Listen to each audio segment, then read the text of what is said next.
আমরা বিগত 15 বছর আন্দোলন সংগ্রামের মাধ্যমে আমরা যেতে হয়েছে, যার কারণে আমরা এরকম এক উৎসব মুখর ঈদ উদযাপন করতে পারিনি।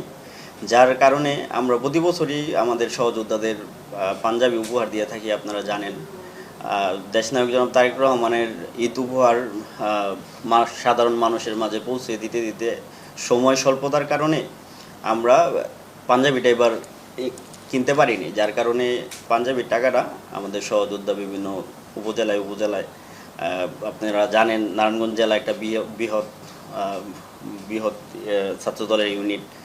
তো প্রতিটা উপজেলায় উপজেলায় আমরা ছাত্র নেতাদেরকে ঈদের পাঞ্জাবি কেনার সাধারণত।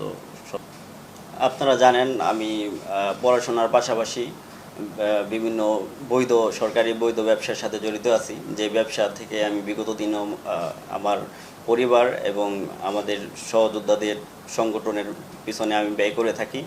সেই ব্যবসার আয় থেকেই নিয়ম মেনে সরকারের আমি আমার সহযোদ্ধাদের নিয়ে এই যেই একটা পরিবেশ হয়েছে, বিগত দিন আমরা এত সুন্দরভাবে উদযাপন করতে পারিনি ঈদ। যার কারণে সবাই যেন ঈদ সুন্দরভাবে উদযাপন করতে পারে এবং কেউ যেন এই সুন্দর ঈদটা বঞ্চিত না হয়, এর জন্য সবাইকে ঈদ উপহার দিয়ে থাকি। আসলে গতকালকে আপনারা ভিডিওতে দেখেছেন আমার সাথে অনেক সহযোদ্ধা পার্টি এই জায়গায় আসছে। আমার পেজের অনেক সহযোদ্ধা অ্যাডমিন আছে যারা আমার অনুমতি না নিয়ে ভিডিও ধারণ করে এবং আমার অনুমতি না নিয়েই ভিডিওটা ছেড়ে দেয়।